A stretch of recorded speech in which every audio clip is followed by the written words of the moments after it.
Foster इस वक्त NASA के कैनेडी स्पेस सेंटर में हूँ और इस कार्यक्रम का नाम है बिल्ड इट बिगर। इस कार्यक्रम के जरिए मैं आपको दुनिया के बेमिसाल निर्माण कार्यों के बारे में जानकारी देता हूँ, पर आज मैं आपको इंसान द्वारा किए जा रहे अंतरिक्ष अध्ययन के बारे में कुछ बताऊंगा।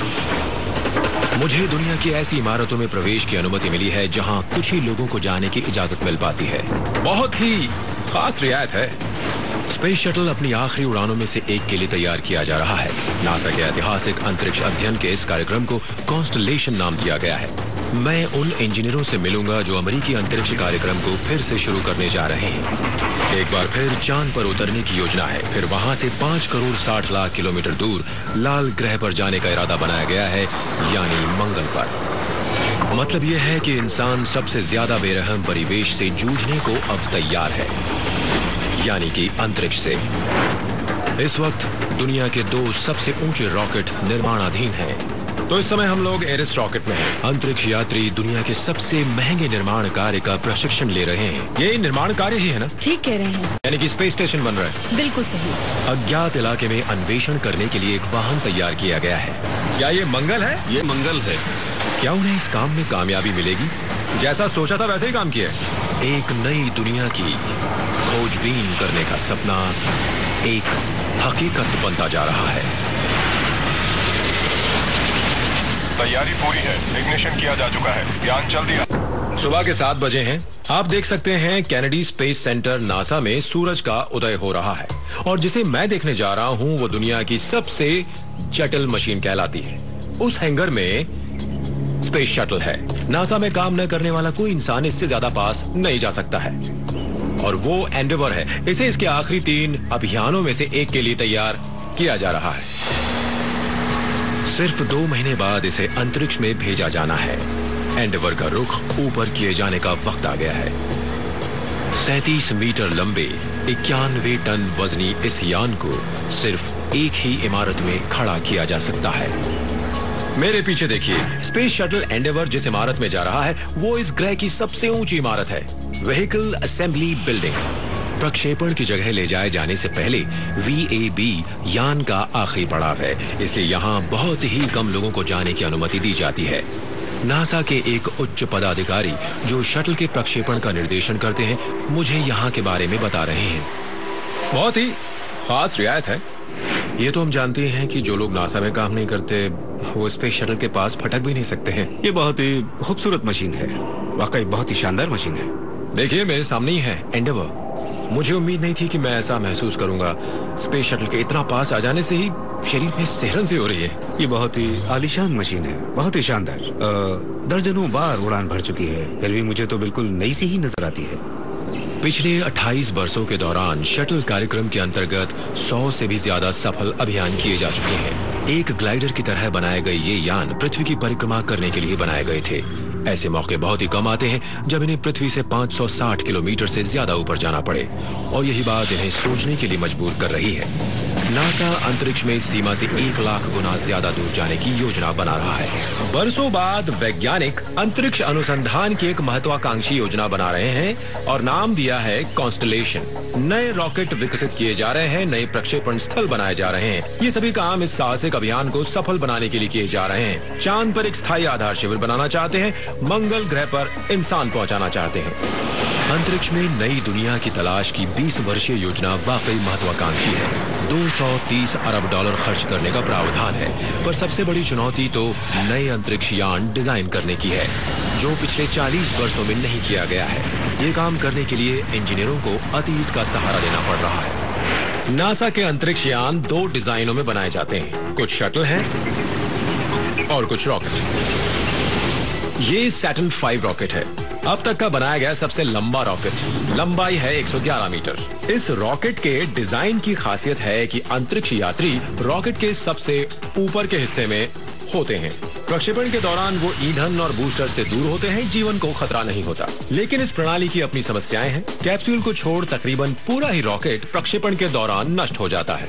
आज जो व्यवस्था है उसे मिली जुली शटल प्रणाली कहते हैं। एक ऑर्बिटर यान होता है, 2 बड़े बूस्टर रॉकेट होते हैं और एक विशाल ईंधन का टैंक होता है जो बाहर लगा होता है। इस डिजाइन की खासियत है कि शटल अंतरिक्ष में अपना अभियान पूरा करने के बाद सकुशल पृथ्वी पर लौट आता है और उसका इस्तेमाल फिर से किया जा सकता है। इस व्यवस्था में भी समस्या है। प्रक्षेपण के दौरान अंतरिक्ष यात्री यान के जिस इलाके में होते हैं वो ईंधन के भंडार और बूस्टर रॉकेटों के पास होता है। अंतरिक्ष यात्री ज्यादा खतरे में रहते हैं। कॉन्स्टलेशन कार्यक्रम के तहत नासा के वैज्ञानिक अंतरिक्ष यान के डिजाइन में दूसरा महत्वपूर्ण बदलाव ला रहे हैं। पुराने रॉकेट कार्यक्रम की तरह ही अंतरिक्ष यात्री यान में ऊपर की ओर पूरी सुरक्षा में रहेंगे। रॉकेट को इस प्रकार बनाया जा रहा है कि उसका बार बार उपयोग किया जा सके। इस साहसिक कदम के तहत अब तक के 2 सबसे बड़े रॉकेट बनाए जा रहे हैं। एरीज 1 की ऊंचाई 98 मीटर है। ये स्टैच्यू ऑफ लिबर्टी से भी ज्यादा ऊंचा है। इसका प्रक्षेपण पहले किया जाएगा। इसमें बैठाकर 4 अंतरिक्ष यात्री अंतरिक्ष में भेजे जाएंगे। एरीज 5 की ऊंचाई 116 मीटर है और वजन 3600 टन से भी ज्यादा। ये अब तक का बनाया गया सबसे भारी रॉकेट है। इसका प्रक्षेपण बाद में किया जाएगा। माल, सामान और रसद इस पर लदे होंगे। अंतरिक्ष में दोनों यान मिलेंगे, फिर एक साथ आगे जाएंगे। इस नए अंतरिक्ष कार्यक्रम के तहत विकसित किए जा रहे रॉकेटों के पहले नमूने इस समय VAB में बनाए जा रहे हैं। पहला प्रोटोटाइप एरीज 1X सिर्फ 4 महीने बाद ही प्रक्षेपित किया जाएगा। एक बात जानना चाहता हूं, जो यान यहां बनाया जा रहा है उसमें बैठकर कोई इंसान ऊपर नहीं जाएगा। ये तो बस एक विशाल मॉडल रॉकेट है। ये सच है, इसे एक मॉडल भी कहा जा सकता है। हमने इसमें करीब 800 सेंसर लगाए हैं। उड़ान के दौरान कंपन के बारे में, हवा के प्रवाह के बारे में, तापमान में आने वाले परिवर्तन का अध्ययन किया जाएगा। इस जानकारी का इस्तेमाल एरीज 1 की उड़ान को ज्यादा सुरक्षित बनाने के लिए किया जाएगा। एरीज की असली उड़ान के पूर्वानुमान के लिए परीक्षण रॉकेट को भेजा जा रहा है। बाहरी आकार बिल्कुल वैसा ही है, पर अंदर सामान न होने की वजह से वजन उतना नहीं है। इसका आकार तो असली उड़ान के जैसा ही होना चाहिए, पर वजन का क्या होगा? वजन को बराबर कैसे बनाया जाएगा? सिम्युलेटर के ऊपरी चरणों को स्टील से बनाया जा रहा है। तो क्या आप स्टील से बना रॉकेट उड़ाने वाले हैं? जी हाँ। असली रॉकेट किस चीज का बना होगा? बीच का चरण ज्यादातर एल्यूमिनियम लिथियम का बना होता है। मोटाई भी कोक कैन जितनी ही होती है। यानी कोक कैन की मोटाई वाले एल्यूमिनियम की जगह इसमें 13 मिलीमीटर की स्टील की प्लेटें लगाई जा रही हैं। हाँ, तकरीबन। असली रॉकेट तो बहुत हल्का होना चाहिए, तभी तो ज्यादा सामान ऊपर भेज पाएंगे। और यहाँ आप इसका ठीक उल्टा कर रहे हैं। जब सभी 6 हिस्सों को जोड़ दिया जाएगा तो रॉकेट की लंबाई 100 मीटर पहुंच जाएगी। इस वक्त हम इसके ऊपरी हिस्से में हैं। तो इस समय हम एरीज रॉकेट के अंदर हैं। हाँ, जहाँ आप हैं वहाँ लिक्विड ऑक्सीजन का टैंक होगा। क्योंकि इस प्रोटोटाइप के टैंक खाली रखे जाने हैं, इसमें कोई ईंधन नहीं रखा जाएगा। उसके बजाय आंकड़े जमा करने के लिए 800 सेंसर लगाए जाएंगे। वैसे काफी जानकारी तो कंप्यूटर मॉडल बनाकर भी हासिल की जा सकती है। विंड टनल बनाकर उसमें परीक्षण कर सकते हैं, लेकिन इतने बड़े आकार का रॉकेट पहले कभी उड़ाया नहीं गया। मॉडल तो आप जितना चाहे बनाकर उड़ा लें, लेकिन परेशानियां समझनी है तो असली रॉकेट उड़ाकर देखना पड़ेगा। समय का चक्र पीछे जा रहा है। नासा की शुरुआत भी तो कुछ इसी तरह से हुई थी। हाँ, चांद पर भेजा जाने वाला रॉकेट फिर से बनाया जा रहा है। देखें तो चांद पर दोबारा जाने की तैयारी हो रही है। करीब 40 साल पहले इंसान आखिरी बार चांद पर चला था। तब भी इंसान बिना दबाव वाली खुली गाड़ी में था। आइए चलते हैं। ऑक्सीजन सिर्फ 7 घंटे के लिए पर्याप्त थी। किसी एक दिशा में ज्यादा से ज्यादा 8 किलोमीटर जाना संभव था। इस बार लक्ष्य बहुत बड़ा है। चांद की सतह पर हजारों किलोमीटर चलना चाहते हैं। वहां कुछ महीने बिताना चाहते हैं। लीजिए, मैं चांद पर आ गया हूँ। दरअसल ये चांद नहीं है, टेक्सास के ह्यूस्टन के पास के छोटे से शहर में हूँ। जिस जगह मैं हूँ उसे रॉक यार्ड नाम दिया गया है। इसे इंसान ने बनाया है। झूठी चांद की सतह उबड़ खाबड़ है, क्रेटर भी बनाए गए हैं, पर चांद जैसी सतह बनाने की जरूरत क्या थी? देखिए, यही तो वो जगह है जहाँ इस खास वाहन का परीक्षण किया जा सकता है। ये लूनर इलेक्ट्रिक रोवर है। चांद पर इंसान इसी कार में बैठकर घूमा करेगा। डैनी, मिलकर खुशी हुई। मुझे भी। ठीक है। माइक, आप एक अंतरिक्ष यात्री हैं। हाँ, आप तो अंतरिक्ष में जा चुके हैं 4 बार। ये बताइए कि चांद पर घूमने के अलावा भी ये किसी काम आएगी क्या? और भी काम आएगी। इसमें आप रह भी सकेंगे? हाँ, योजना तो यही है कि इंसान लंबे समय तक चांद पर रह सके। इसलिए ये जरूरी है कि इंसान चांद की सतह पर रहना और काम करना सीख जाए। हमें चांद पर कम से कम 6 महीने रहने के लिए तैयार होना चाहिए। इस दौरान सैकड़ों बार अंतरिक्ष में पैदल चलने की जरूरत पड़ सकती है। पिछले करीब 50 वर्षों से अंतरिक्ष में काम करना एक बड़ा ही कष्टदायक अनुभव होता था। इन्हीं कठिनाइयों की वजह से तो अन्य ग्रहों पर जाकर खोजबीन करने का काम सीमित दायरे में सिमट कर रह गया था। अंतरिक्ष में चलना भी तो जरूरी है। बिल्कुल। और तैयार होने में 6 घंटे लग जाते हैं। जी हाँ, स्पेस सूट खुद ही आपके लिए एक बड़ी मुसीबत बन जाते हैं। जब आप काम कर रहे होते हैं तो स्पेस सूट आप पर 300 ग्राम प्रति सेंटीमीटर का दबाव बनाता है, जैसे आप एक बास्केटबॉल में काम कर रहे हो। ये एक तख्ते की तरह बेलोच होते हैं। 1-2 घंटे बिताना पड़े तब तो ठीक है, पर अगर 8 घंटे काम करेंगे तो शरीर टूट जाएगा। इस रोवर को बनाने वालों ने एक चतुराई भरा तरीका निकाला है। ऐसा स्पेस सूट बनाया है जो एक खास जगह इस प्रकार लगा रहता है कि उसे पहनना या उतारना आसान हो जाता है। बस यहाँ लगे इस दरवाजे को खोलिए और ये जो आप देख रहे हैं वो दरअसल इस स्पेस सूट का बैकपैक है। ये खुल जाता है और अंदर आपका स्पेस सूट तैयार है। वाह! यूँ समझिए आप सीधे सूट में पाँव रख सकते हैं। जब आप सूट को अपनी जगह से छुड़ाते हैं तो ये बैकपैक आपके साथ जाता है। बस स्पेस सूट पहनकर आप बाहर जा सकते हैं। पहले स्पेस सूट पहनने में 6 घंटे लग जाया करते थे, अब ये काम कुछ ही मिनटों में हो जाता है। इस आविष्कार की बदौलत ही तो मैं यहाँ टी शर्ट और जीन्स पहनकर आराम से रह सकता हूँ। ठीक कहा। स्पेस सूट पहनने में तो सिर्फ 10 मिनट ही लगते हैं। बिल्कुल सही। बाहर के इलाके को देखने का एक और भी इंतजाम है। बाहर जाने की कोई जरूरत नहीं पड़ती है। मैं यहाँ बैठकर चांद की चट्टानों को सिर्फ 5 सेंटीमीटर की दूरी से देख सकता हूँ, और अगर कोई चीज पसंद आ जाए तो 10 मिनट में मैं बाहर जा सकता हूँ। सही कहा। बड़ा ही अजीबोगरीब अनुभव है। बात समझाने का बड़ा ही विचित्र, बड़ा ही बेतुका सा तरीका अपनाया है। माइक, ये तो मानना पड़ेगा कि ऐसी अनोखी अनुभूति पहली बार महसूस की है। शुक्रिया।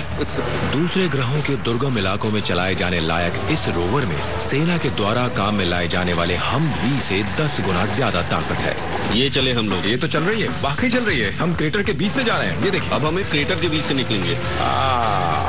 बड़ा गड्ढा है। क्या बात है, विश्वास करना बड़ा मुश्किल है, पर एक बात पक्की है, इसमें दम है। वो तो है। ताकत तो बहुत ज्यादा है, पर रोवर की रफ्तार 16 किलोमीटर प्रति घंटे तक ही सीमित है। जहाँ तक मेरा सवाल है, ये काफी है। चलें, सीट बेल्ट बांध लें। हाँ, बढ़िया। चलिए, निकल पड़ी सवारी। नासा ने अंतरिक्ष में एक बड़ी छलांग लगाने के लिए कॉन्स्टलेशन प्रोग्राम शुरू किया है। पिछले 30 वर्षों से नासा द्वारा शटल का इस्तेमाल पृथ्वी के नजदीकी कक्ष में ही किया जा रहा है, और ये बहुत ही लाजवाब काम है। जी हाँ। और अब आगे जाने का मंसूबा है। मानव को पहले चांद पर भेजा जाएगा, और हो सका तो शायद मंगल ग्रह पर भी। जी बिल्कुल ठीक कहा आपने। वही तो हमारा अंतिम लक्ष्य है। एरीज 1 से एरीज 5 तक के कई नए रॉकेट विकसित किए जा रहे हैं। हम भविष्य में बहुत दूर की सोच रहे हैं। हम अपने उद्देश्यों को किसी सीमा में नहीं बांधना चाहते। सिर्फ ऐसे रॉकेट विकसित कर लेना जो मंगल ग्रह तक की 5 करोड़ 60 लाख किलोमीटर की दूरी तय कर सके, एक बड़ी चुनौती है। उससे भी बड़ी चुनौती है ऐसे इंसानों को तैयार करना जो इस सफर को सफलतापूर्वक पूरा कर सकें।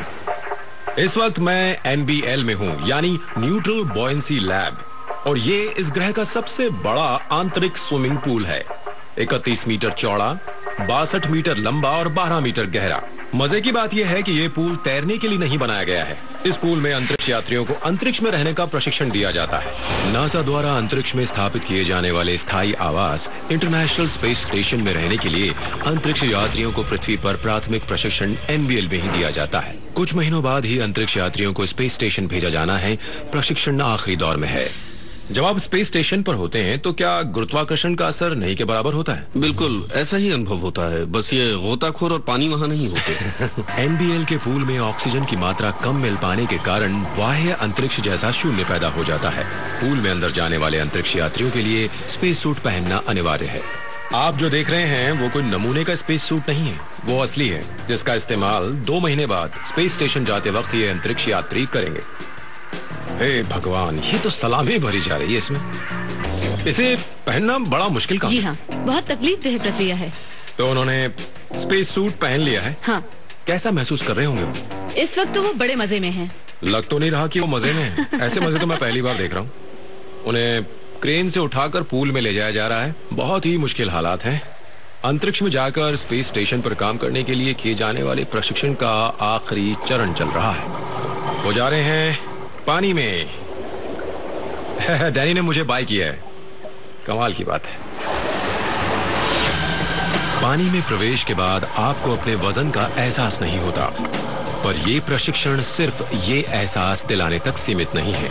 स्पेस स्टेशन में जाकर इन्हें कई काम करने हैं। वैज्ञानिक प्रयोग करने हैं, शोध कार्य करने हैं, साथ साथ निर्माण कार्य भी तो करना है। ठीक कहा। स्पेस स्टेशन भी तो वही पूरा करेंगे। बिल्कुल ठीक। इन दिनों अंतरिक्ष यात्री खास तौर पर इसी काम के लिए भेजे जाते हैं। वो अपने साथ स्पेस स्टेशन के कुछ हिस्से ले जाते हैं जिनसे मरम्मत का काम किया जा सके। यहाँ ये निर्माण पूरा किया जा रहा है।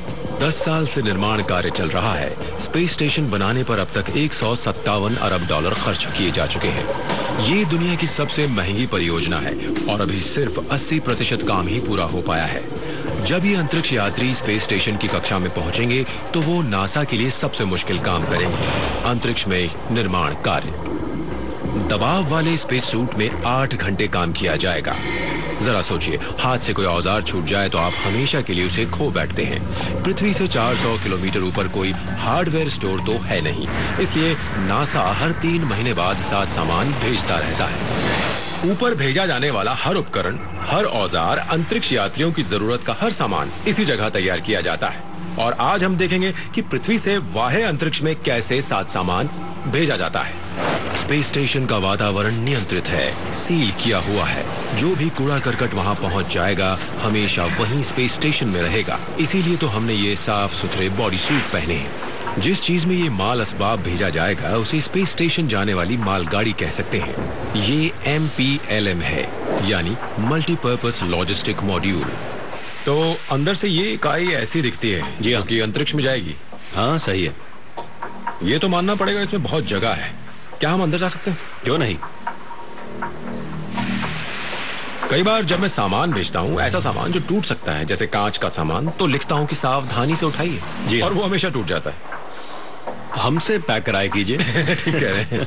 नाजुक साथ सामान की देखभाल आप लोगों से ज्यादा बेहतर तरीके से कोई नहीं कर सकता, ये बात तो माननी ही पड़ेगी। बिल्कुल, ये भी सही है। साथ सामान को कठिन हालात से गुजरना पड़ता है। बात सच है, पृथ्वी पर किसी और सामान को इतना मुश्किल सफर तय नहीं करना पड़ता है। प्रक्षेपण के दौरान उत्पन्न होने वाली शॉक वेव्स 188 डेसिबल तक नापी गई हैं।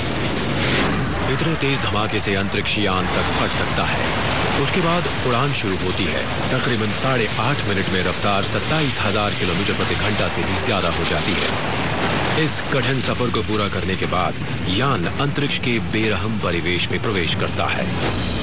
अंतरिक्ष। केन, एक बात बताइए, जब ये इकाई स्पेस स्टेशन से जुड़ जाएगी तो ये बाहरी हिस्सा बाह्य अंतरिक्ष में होता है? जी हाँ, अंतरिक्ष बड़ी बेरहम जगह है। कक्ष में ध्वस्त यानों का मलबा घूमता रहता है। बहुत सी छोटी बड़ी चीजें वहाँ घूमती रहती हैं। इन सभी चीजों से यान को बचाना जरूरी है। सामान लेकर जाने वाली ये इकाई पृथ्वी से 400 किलोमीटर ऊपर चक्कर लगा रहे स्पेस स्टेशन से जाकर जुड़ती है। सूक्ष्म आकार के पत्थर, धातु की उल्काएं और अंतरिक्ष में बिखरा मलबा यान से टकराता रहता है। ये वस्तुएं 32,000 किलोमीटर प्रति घंटा से भी ज्यादा तेज रफ्तार से आकर टकराती हैं। ये निशान भी तो किसी ऐसी ही टक्कर का नतीजा है। अच्छी खासी चोट खाई है इस इकाई ने। मजे की बात यह है कि इतना नुकसान तो रेत के कण के टकराने भर से हो गया है। जी हाँ, यही चीजें तो हमें याद दिलाती रहती हैं कि अंतरिक्ष कितना बेरहम है। किसी भी बात को अनदेखा नहीं किया जा सकता। स्पेस स्टेशन का जीवन बड़ा ही मुश्किल होता है। रात भर चैन से सो पाना भी नसीब नहीं होता। सोते हुए अंतरिक्ष यात्री को रोके रखने का काम करने वाला गुरुत्वाकर्षण बल यहाँ नदारत है। इंजीनियरों ने सोने के लिए कक्ष बनाया है। आयतन सिर्फ 1.6 घन मीटर है। एक शावर स्टॉल के बराबर इस जगह को रहने की जगह कहा जाता है। इसे अंतरिक्ष में भेजने से पहले आज इसकी सफाई की जा रही है। चिप, एक बात बताइए, मेरे तो सिर्फ बाल ढकने की टोपी लगाई गई, पर आपने तो अच्छा खासा नकाब पहन रखा है। अगर आप दाढ़ी मूछ रखते हैं तो ये जरूरी हो जाता है कि उन्हें ढका जाए, इसलिए ये नकाब पहनना पड़ता है। आप कहना चाहते हैं कि मूछ का एक गिरा हुआ बाल भी स्पेस शटल भेजे जाने वाले उपकरणों को दूषित कर सकता है? सही कहा। चिप, मेरी आंखों को तो यहाँ इसके ऊपर कोई गंदगी नजर नहीं आ रही है। मैं तो कहूँगा ये तो अच्छा खासा साफ है। ये तेज लाइट जलाकर देखते हैं, पता चलेगा कि वहाँ क्या क्या मौजूद है। क्या बात, देखा आपने क्या क्या नजर आने वाला है? हाँ, यहाँ तो बहुत ही सफाई की जरूरत है। सही कहा आपने। अरे जरा देखिए तो ये क्या है? ये देखिए, ये क्या है? ये छोटी मोटी धूल या धागे का टुकड़ा नहीं है, ये धातु का बना है ना। अगर ऐसी कोई चीज आपकी आंख में चली जाएगी तो क्या होगा? सबसे पहले अभियान में अंतरिक्ष यात्री के साथ कुछ ऐसा ही हो गया था। धातु की एक कतरन की आंख में चली गई थी। वो लोग उसे निकालने में कामयाब हो गए थे, वरना अभियान वहीं पर खत्म हो जाता। और ये सब धातु की बारीक सी कतरन के कारण होता। सही समझे। सोने के लिए तैयार की गई इकाई सफाई के बाद रॉक इंसर्शन डिवाइस के पास आ चुकी है। सोने के कमरे को यहाँ इस जगह लगा दिया गया है। ये दरअसल एक क्रेन है, आप खुद यहाँ देख सकते हैं। मशीन का ये हाथ इस हाउसिंग से बाहर निकला है। ये रोबोट इस इकाई को उठाएगा, 90 डिग्री से घुमाएगा, ऊपर ले जाएगा और इसे इसकी सही जगह ले जाकर छोड़ आएगा। तैयारी पूरी है। ब्रायन, आप तैयार हैं? पूरी तरह से। आप चलाएंगे? हाँ, ठीक कहा, मैं ही चलाऊंगा। तो ठीक है, शुरू करते हैं। एक विशाल रोबोटिक क्रेन है, कमान ब्रायन के हाथ में है।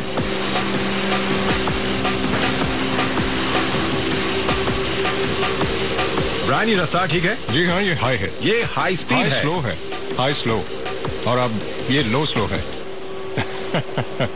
सीट बेल्ट बांध लीजिए। नासा का सारा काम इसी रफ्तार से होता है। इसी बात को थोड़ा तेज रफ्तार से दिखाता हूं।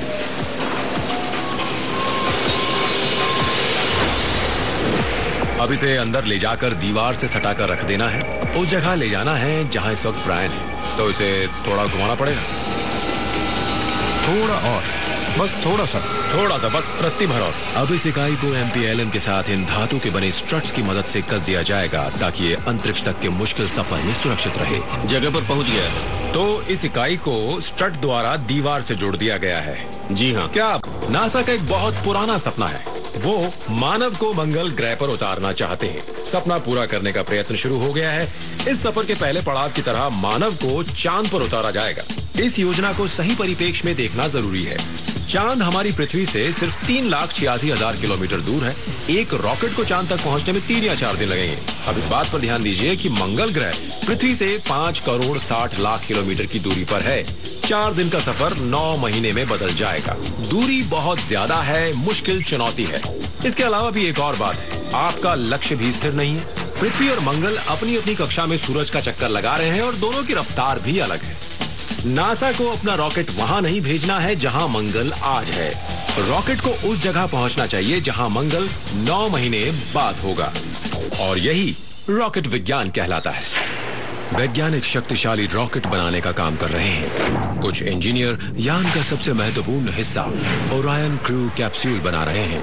मंगल ग्रह तक जाने और लौटने के खतरनाक सफर के दौरान वो इसी 20 घन मीटर के कैप्सूल में रहेंगे। यही वो अपना काम भी करेंगे। यान के इस हिस्से को कार्बन फाइबर और एल्यूमिनियम से बनाया जाएगा। कार्बन फाइबर बहुत महंगा मिलता है, इसलिए कुछ सस्ता विकल्प जरूरी है। यान के आकार की, गोलाई की, घुमाव की जांच की जाती है। इसके लिए पुराना तरीका अपनाया गया है। क्या आप मुझे बताएंगे कि आप लोग क्या डिजाइन कर रहे हैं? यहाँ फोम, गोंद और ब्लेड नजर आ रहे हैं। स्कूल के दिनों में हम इन्हीं से मॉडल बनाया करते थे। जी हाँ, ये लोग फोम के टुकड़ों को सही आकार दे रहे हैं। जो टुकड़ा काटा जा रहा है उसे यहाँ इस मॉडल में लगाया जाना है। फोम भी बड़े काम की चीज है। दरअसल आप इन खिड़कियों का सही डिजाइन बनाने की कोशिश कर रहे हैं। इन खिड़कियों को यहाँ इस यान में लगाया जाना है। जी हाँ। दूसरे यान से जुड़ने के वक्त अंतरिक्ष यात्री इन्हीं खिड़कियों से बाहर झांकते हैं, इसलिए कोई रुकावट उनके सामने नहीं होनी चाहिए। जैसा मैं समझ रहा हूँ, अंतरिक्ष यात्रियों को तो बड़ा मजा आएगा। हाँ बिल्कुल। हाँ, और वो बड़ी खिड़कियाँ चाहते हैं। जितना बड़ा कांच हो उतना ही अच्छा। हर चीज साफ देखना चाहते हैं। जी हाँ। तो इसमें परेशानी क्या है? परेशानी इस बात की है कि कांच धातु की तुलना में बहुत भारी होता है। जितना ज्यादा कांच होगा उतना यान का वजन बढ़ेगा, और प्रक्षेपण और वापसी के वक्त ये वजन ही तो एक बड़ी समस्या बन जाता है। तो आपका काम है कि वो ज्यादा से ज्यादा देख पाएं और यान का वजन हल्का बना रहे। जी हाँ।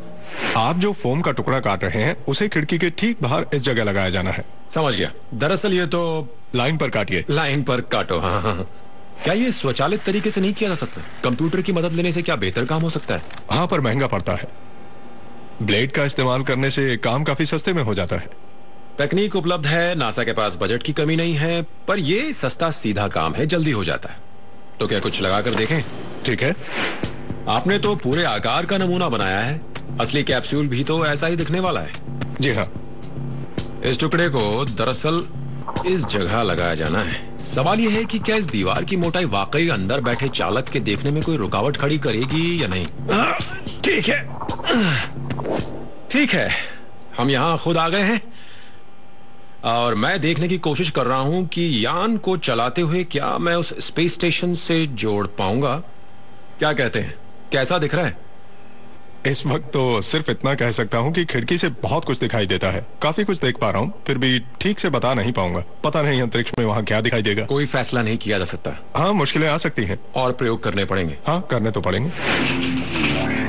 अच्छा, तो आपने एक और पूरे आकार का मॉडल जांच के लिए बना रखा है? जी हाँ।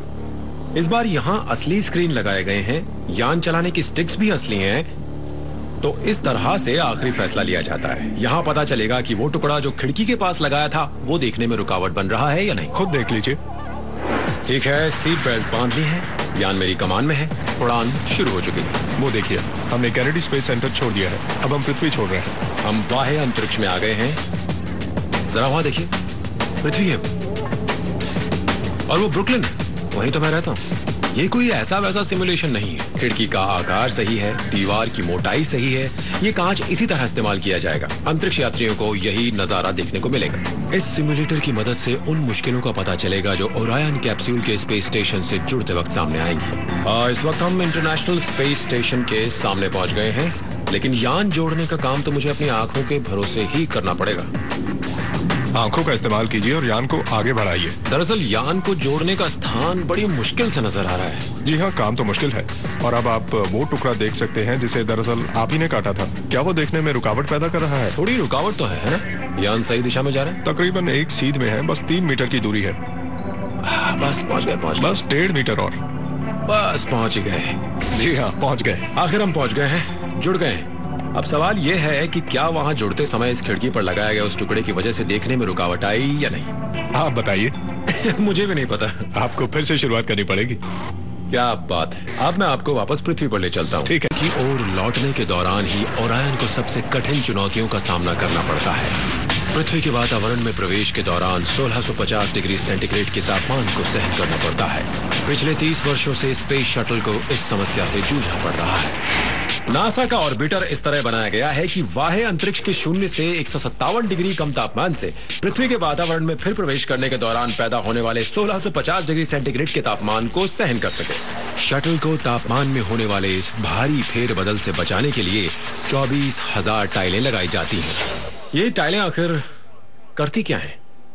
अंतरिक्ष में जाने वाले ऑर्बिटल यान को कक्ष में जाते वक्त और पृथ्वी पर लौटते वक्त तापमान में भारी फेरबदल का सामना करना पड़ता है। ये टाइलें ही यान को सुरक्षा प्रदान करती हैं। जब 28,000 किलोमीटर प्रति घंटा की रफ्तार से चलती शटल पृथ्वी के वातावरण में प्रवेश करती है तो रास्ते में आने वाली हवा दबकर गर्म हो जाती है। यान का तापमान 1650 डिग्री तक पहुंच जाता है, जो धातु से बने यान को पिघलाने के लिए काफी होता है। यान को पिघलने से बचाने के लिए विशिष्ट मिश्रित संरचना वाली ये टाइलें एक विशाल थर्मल शील्ड का काम करती हैं। देखने में उस क्लिनिक्स जैसा दिखता है जो वॉशिंग मशीन से गुजर कर आया है। वास्तव में ये बहुत कांच है जिसके कण 1 से 3 माइक्रोन के हैं। बहुत ऊंचे तापमान पर इसे गर्म किए जाने पर यह सख्त हो जाता है। देखने में ये बहुत कुछ स्टायरोफोम जैसा दिखता है, पर यह बहुत ज्यादा तापमान सहन करने की क्षमता रखता है। वैसे देखा जाए तो ये घर की दीवारों में लगाया जाने वाला सख्त इंसुलेशन ही है। फर्क बस इतना है कि इसकी क्वालिटी बहुत ही बेहतर है। जी हाँ, बिल्कुल सही कह रहे हैं। आपके घर में लगाए जाने वाले इंसुलेशन की तरह ही ये टाइलें भी सिलिका फाइबर से बनाई जाती हैं, जो ऊष्मा को बड़ी ही धीमी गति से संचारित करती हैं। इंसान के बाल से 25 गुना कम व्यास वाले इसके रेशों से ऊष्मा पार नहीं जा पाती। टाइल में यहाँ वहाँ फैल कर रह जाती है। इस शक्तिशाली तापरोधक की एक परत ऑर्बिटर के निचले हिस्से पर लगाई जाती है। किसी जिक्सॉ पजल की तरह लगी इन टाइलों का आकार अलग अलग होता है, साइज भी अलग होता है। पुराने अभियान के दौरान नष्ट हो गई टाइल को बदलने के लिए ठीक उसी आकार की टाइल बनाना जरूरी होता है।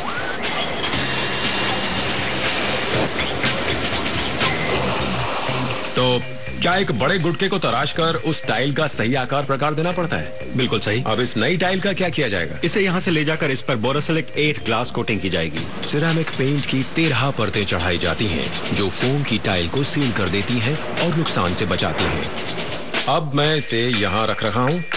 ये टाइल यहाँ 3 घंटे रहेगी। ग्लास कोटिंग सूखने में इतना वक्त तो लग ही जाता है। कोटिंग सूख जाने के बाद इसे भट्टी में रखकर 1100 डिग्री सेंटीग्रेड में पकाया जाता है।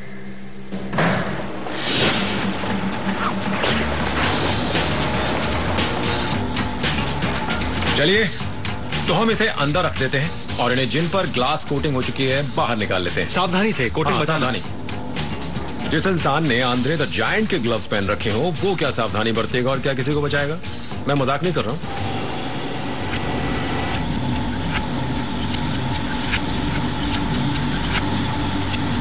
ये लीजिए, यहाँ पहुंचा दिया। अब इसे यहाँ 95 मिनट तक पकाया जाएगा। जब तक इस टाइल का गर्म होना चलेगा हम इन्हें बाहर निकाल लेते हैं। बहुत ज्यादा गर्म है भाई, मेरा तो मुंह ही झुलस गया। गिरना मत, गिरना मत। बहुत ज्यादा गर्म है। देखो कैसे चमक रही हैं, दोनों लाल सुर्ख दिख रही हैं। क्या ये जला सकते हैं? अंदर का तापमान कितना होगा? करीब 1200 डिग्री सेंटीग्रेड।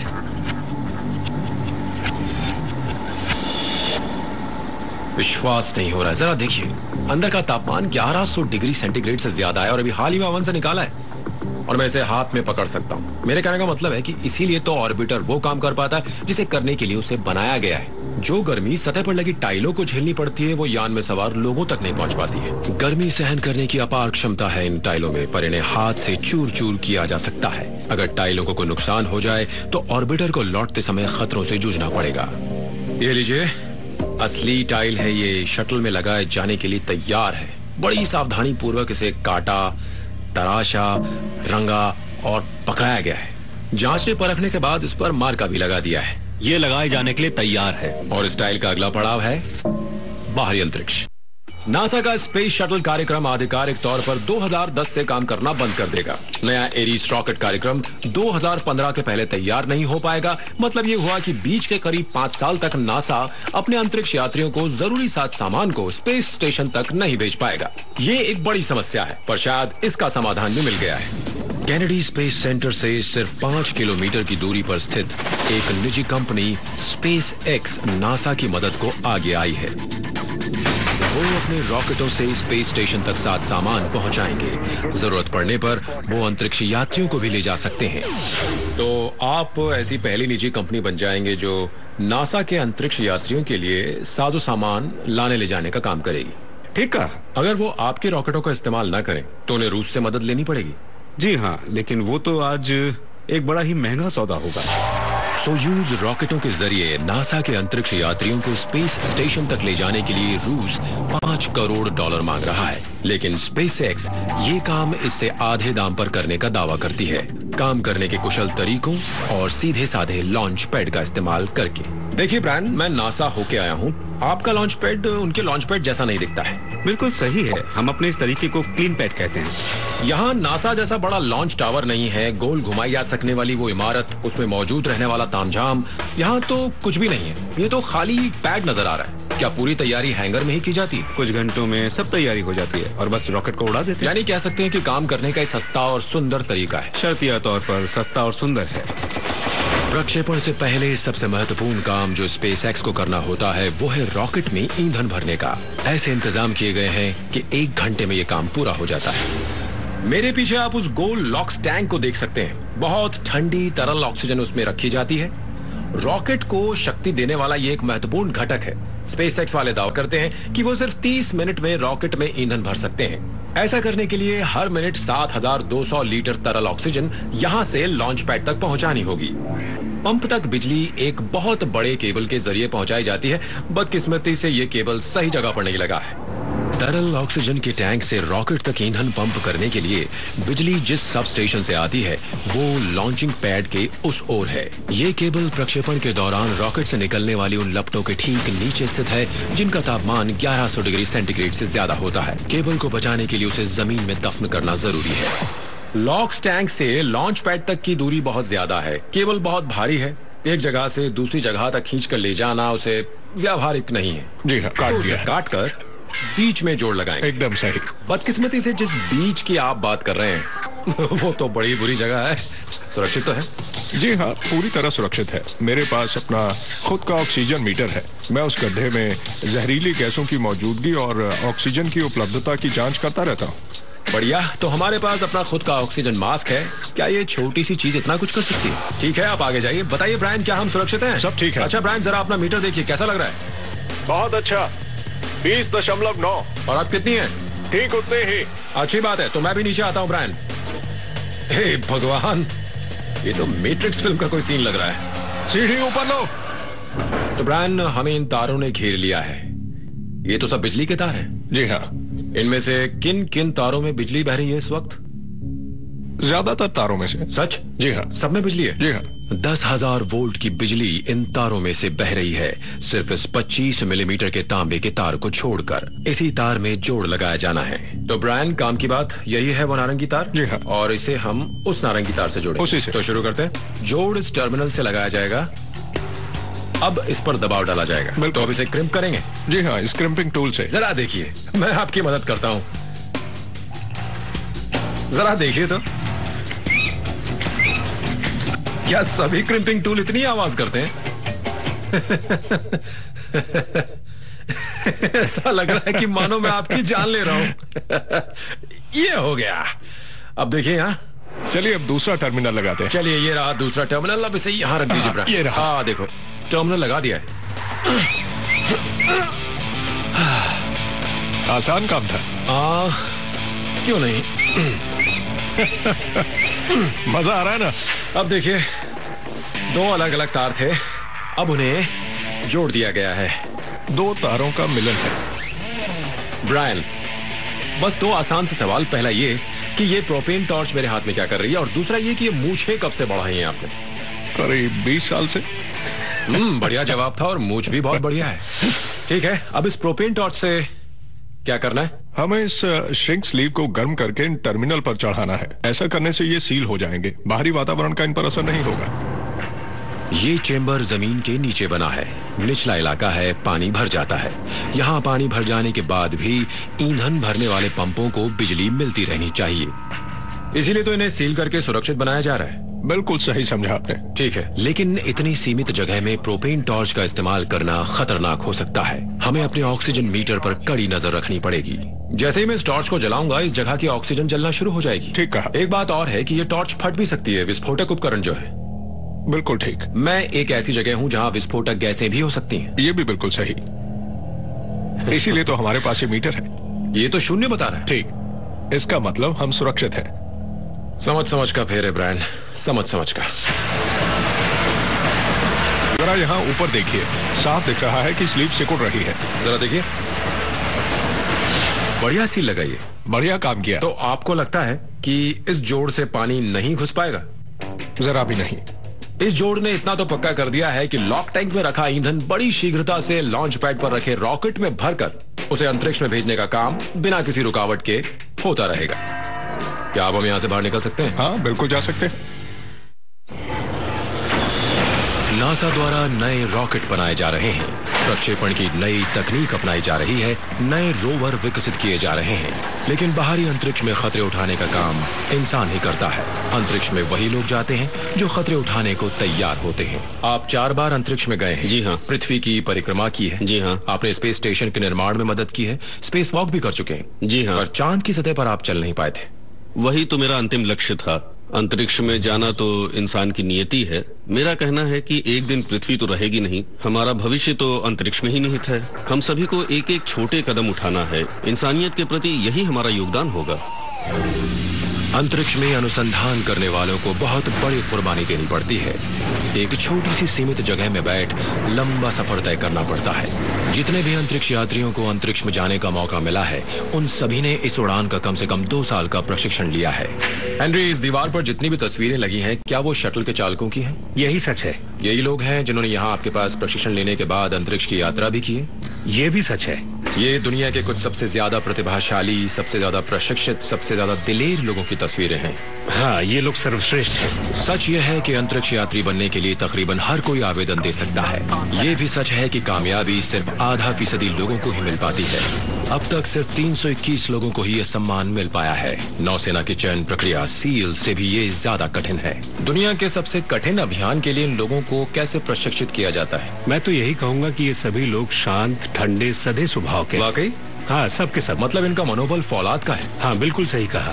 सभी 87 अंतरिक्ष यात्री जिन्होंने स्पेस शटल का संचालन किया है, इसी इमारत में फ्लाइट सिमुलेशन की ट्रेनिंग ले चुके हैं। वाह, तो ये जगह है? हाँ जी हाँ, यही मोशन बेस्ड सिमुलेटर है। आज मेरी बारी है। यहाँ जो कुछ भी आप देख रहे हैं वो स्पेस शटल का ही उपकरण है। अंतरिक्ष यान में जो उपकरण होते हैं वो सब यहाँ है। यही सब तो होता है स्पेस शटल में। सही समझे। आज हम आपको कमांडर की सीट पर बिठाएंगे। ठीक है हेनरी, बेल्ट मान लीजिए। तैयार हूँ। मैं कमांडर फॉस्टर हूँ। ओवर। हेनरी, क्या मुझे अंतरिक्ष यात्री बनने का मौका मिल सकता है? आप ही क्यों, हर कोई बन सकता है। कुछ तो होगा मुझ में। देख रहा हूँ। ऐसा क्या नजर आ रहा है? कई बातें हैं, लेकिन आपको क्यों बताऊं? शटल दुनिया का सबसे जटिल यान है। इसका संचालन करना बहुत ही मुश्किल काम है। एक आम व्यावसायिक हवाई जहाज को चलाने के लिए 250 घंटे का प्रशिक्षण काफी होता है। शटल को चलाने के लिए इसका 4 गुना प्रशिक्षण जरूरी होता है। क्या हम मोशन और एक्सटेंडेड पिच के लिए तैयार हैं? चलिए। असली उड़ान जैसा ही सब कुछ है। कुर्सी पीछे को झुकाई जा रही है, पैर हवा में हैं, नजरें चांद पर। ठीक। उड़ान में 10 सेकंड और ये चले। प्रक्षेपण 10 सेकंड बाद होगा। 5, 4, 3, 2 ठोस ईंधन वाले बूस्टर रॉकेट जल रहे हैं और उड़ान शुरू हो गई है। हम लोग जा रहे हैं। हे भगवान। प्रक्षेपण के दौरान शटल का 100% नियंत्रण कंप्यूटर के पास होता है। किसी प्रकार की गड़बड़ी पर नजर रखने के अलावा पायलट के पास कुछ खास काम नहीं होता है। खिड़की से बाहर देखते रहो। इस वक्त पृथ्वी पीछे छूटती जा रही है, छोटी दिखने लगी है। ठोस ईंधन वाला रॉकेट अब अलग होने वाला है। और देखिए, ये चला वो। ओह, अब हम अकेले हैं। बिल्कुल अकेले। बहुत ज्यादा तनाव था। बहुत ज्यादा। जब यान अपनी कक्षा में पहुंच जाता है तो पायलट कमान संभाल लेता है। ऑटो पायलट पे डाल देता हूँ। आप तैयार हैं? तैयार हूँ। ये नीचे कर दिया। अब हमारी जिंदगी आपके हाथों में है। मुझे लगता है कि मुझ में कुछ है। हो सकता है जरूरी जानकारी ना हो, पर बुरा भी नहीं है। कुछ तो है मुझ में। बहुत कुछ है आप में। जी हाँ। पृथ्वी पर उतरते वक्त चालक की असली परीक्षा हो जाती है। वहाँ तक पहुँचते वक्त ऑर्बिटर में जितना ईंधन होता है वो खत्म हो चुका होता है। यान को लौटाते वक्त इंजन किसी काम नहीं आते हैं। ऑर्बिटर एक ग्लाइडर की तरह काम करता है। नीचे उतरने के लिए यान प्राकृतिक शक्तियों का सहारा लेता है। गुरुत्वाकर्षण यान को अपनी ओर खींचता है। 27,000 किलोमीटर प्रति घंटा की रफ्तार से पैदा होने वाला संवेग उसे आगे बढ़ाता है। जब यान पृथ्वी के वातावरण में प्रवेश करता है तो घर्षण उसकी रफ्तार कम कर देता है, पर इस तरह विमान को उतारने में बहुत ज्यादा खतरा छिपा है। अगर हम हवाई पट्टी चूक जाएंगे तो हम इंजन चालू करके दूसरी कोशिश नहीं कर सकते हैं। ठीक कह रहे हैं। हमें बस एक ही मौका मिलता है, पहला और आखिरी। समझ गया। चलिए घर चलते हैं। ठीक है। आपके सामने एक वर्ग बना है जिस पर पंख बने हैं, रडर लगा है। दिख रहा है? क्या वो हमारा यान है? हाँ, वही आप हैं। ठीक है। और वहाँ क्या है? उस हीरे को यान निर्देशक कहते हैं। क्या मुझे बस इतना करना है कि वो हीरा इस चौखाने के बीच में बना रहे? सही समझे। अपने चौखाने को उस हीरे की ओर ले जाइए। वो हीरा आपको सीधा कैनेडी स्पेस सेंटर ले जाएगा। 1 मिनट रुकिए। अरे ये तो मेरे हाथ से जा रहा है। मेरा हीरा मुझसे दूर होता जा रहा है। हीरे को खोने मत दीजिए। मैं खो रहा हूँ। हीरे के साथ रहिए। बहुत अच्छा कर रहे हैं। हाँ, रनवे मेरे सामने है। दूर है पर रनवे नजर आ रहा है। शाबाश, बहुत अच्छे। ठीक है, आ गया, आ गया। रुकिए, अब उसे खोइएगा मत। पहुंच गए। बस नीचे आने दीजिए। सामने ही है। थोड़ा खींचिए, बहुत थोड़ा सा खींचिए। ये लैंड हो गए। हम नीचे आ गए हैं। ठीक कह रहे हैं। बहुत बढ़िया काम किया है। कैसा लग रहा था? बढ़िया काम था। सच? अप्लाई तो कर ही सकते हैं। बहुत ही शानदार अनुभव था। 1 साल से भी कम समय के अंदर अंतरिक्ष यात्रियों की अगली पीढ़ी का प्रशिक्षण शुरू हो जाएगा। उन्हें चांद पर और मंगल ग्रह पर भेजना है।